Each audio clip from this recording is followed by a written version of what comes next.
2 दिसंबर 2011 को एक फिल्म बड़े पर्दे पर आई, द डर्टी पिक्चर। फिल्म अभिनेत्री सिल्क स्मिथा पर बनी इस फिल्म के गाने और फिल्म खुद रातों रात सुपरहिट बन गई। विद्या बालन स्टार से एक सुपरस्टार बन गई।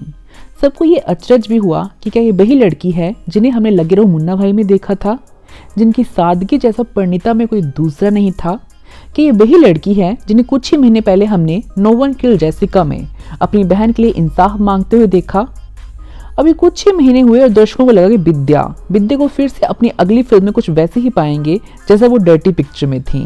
But man, this sex symbol from the dirty picture was totally changed in her next film. 9 मार्च 2012 को जब दर्शकों ने विद्या बालन को कहानी में देखा तो जिन लोगों को अभिनय की परख भी नहीं थी वो भी समझ गए कि एक उम्दा अभिनेत्री किसे कहते हैं।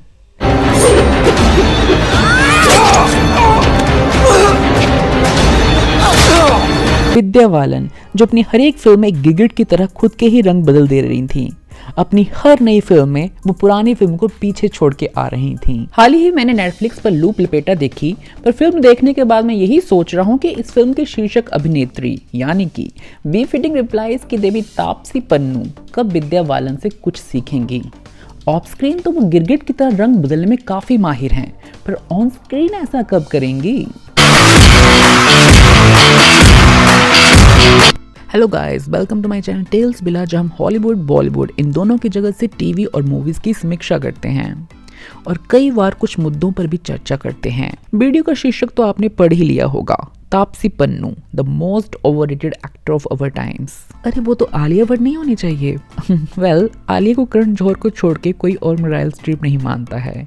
ऊपर से चाहे भले ही सब उनकी वाही वाही करते हो, किंतु अंदर से सब जानते हैं कि वो एक औसत अभिनेत्री हैं।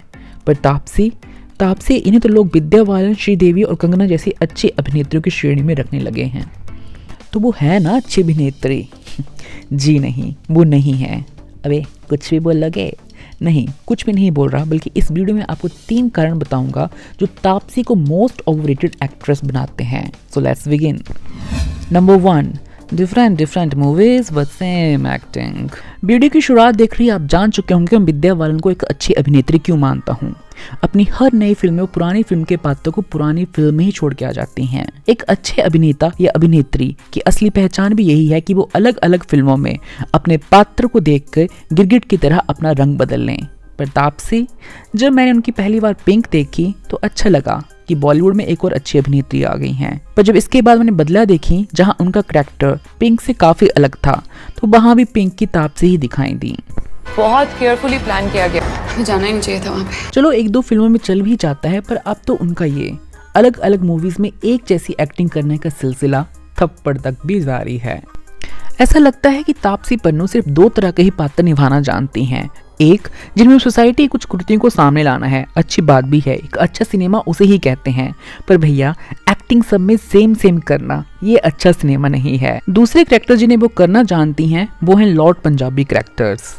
लूप लपेटा की तापसी साबी नहीं बल्कि मन मर्जियां की रूमी ही लगी। बहन, दोनों कैरेक्टर्स में और उनके सर्कमस्टांसेस में जमीन आसमान का फर्क है। पर नहीं, तापसी पन्नू को बड़े पर्दे और पात्र थोड़ा दिखाना है, बल्कि खुद तापसी पन्नू को ही दिखाना है। ऐसा क्यों हो रहा है? कैसे हो रहा है? तापसी को मिलने वाली फिल्मों का कंटेंट हमेशा अच्छा रहता है, पर तापसी पन्नू पिछले 2-3 साल से सब में सेम ही है, फिर भी उन्हें ग्रेट एक्ट्रेस कहा जाता है। What? There is a reason why Vikrant Massey and Tahir were appreciated more for Haseen Dilruba and Loop Lapeta respectively. प्यार करने के लिए छते टाप के आ सकता है, तू घर नहीं आ सकता शादी की बात कर रहे हैं। Number 2, poor screen presence. सभी फिल्मों में एक जैसे ही अभिनय करना, ये सिंड्रोम काजोल और रानी मुखर्जी को भी एक बिंदु पर हुई थी। Even Ayushman Khurana is also suffering from same syndrome right now.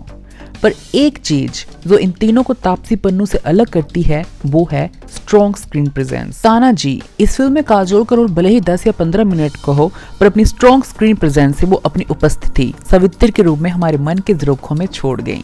मान लो क्यों, जीतोगे ही,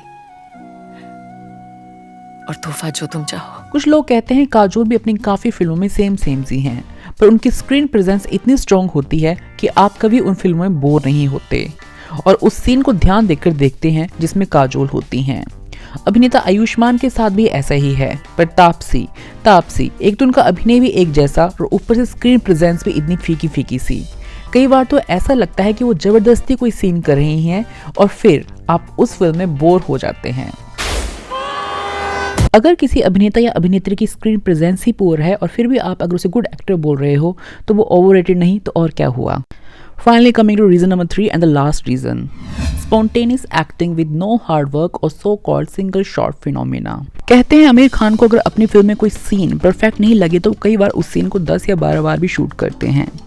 वहीं दूसरी ओर शाहरुख खान, काजोल, करीना कपूर जैसे कलाकार भी हैं जो बस एक ही शॉट में अपना बेस्ट देने की कोशिश करते हैं। रिटेक करना उन्हें ज्यादा पसंद नहीं है।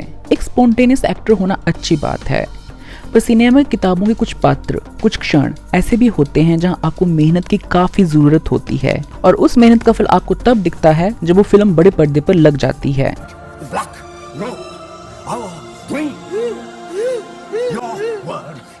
Coming back to Taapsee Pannu, उनकी पिछली 3-4 फिल्मों में ये साफ नजर आ रहा है कि वो उस पात्र के लिए कोई मेहनत ही करना नहीं चाह रही हैं और कई बार तो उनकी एक्टिंग लेजी एक्टिंग लग रही है। ऊपर से अपने हर इंटरव्यू में ये कहना कि वो ही सबसे बेस्ट हैं। जब ये एरोगेंस आना शुरू हो जाती है तो उसका बुरा प्रभाव आपके निभाए पात्रों पर भी दिखाई देना शुरू हो जाता है। और यहाँ पर कोंकणा सेन शर्मा जैसी सशक्त अभिनेत्री ने तापसी की एरोगेंस की धज्जियां उड़ा दी। Coming back to spontaneous acting, आजकल फिल्म को जल्दी जल्दी खत्म करने के चक्करों में फिल्म प्रोड्यूसर भी इन अभिनेता या अभिनेत्रियों से ज्यादा हार्डवर्क करवाना नहीं चाह रहे हैं। पर हर एक एक्टर स्पॉन्टेनियस एक्टर नहीं होता जो श्रीदेवी जैसे कैमरा ऑन होते ही खुद को भूल के पात्र में पूरा ढल जाए। तापसी के पात्र में अगर मुझे कुछ मेहनत दिखे तो मैं जरूर उन्हें अच्छा एक्टर कहूंगा, पर फिलहाल तो मेरे लिए एक एवरेज एक्ट्रेस ही हैं और काफी ओवररेटेड भी हैं। हालांकि वो इतने बेकार भी नहीं है कि मैं उन्हें कंगना रनौत की सस्ती कॉपी कहूं। पर हाँ, विद्या बालन और कंगना रनौत खुद ऐसी दिग्गज अभिनेत्रियों से काफी पीछे हैं और उनके अभी के इंटरव्यूज देखकर लग नहीं रहा कि वो अपने अभिनय में कोई सुधार करना चाहती हैं। इस बार लाइफ और डेथ का सवाल है, आप हेल्प करोगे कि नहीं? So that is all for today. Video अगर पसंद आई हो तो चैनल को सब्सक्राइब करना ना भूलें। तापसी पन्नू के बारे में आपका क्या ऑनेस्ट ओपिनियन है वो भी कमेंट्स में जरूर शेयर करें। सो टेक केयर, फिर मिलेंगे चलते चलते।